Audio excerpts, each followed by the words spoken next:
మానవుడి యొక్క పాపములు, దోషములు, అతిక్రమములు, వ్యభిచారములన్నీ తుడుపుపెట్టి అతనికి నీటి బాప్టిజమం ఇచ్చి ఉన్నాడు.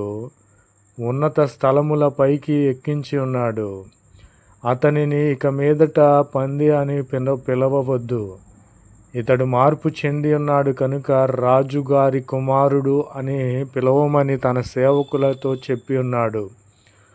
అప్పుడు ఆ యొక్క మానవుడు ఎంతో సంతోషించి ఉన్నాడు, ఆనందించి ఉన్నాడు.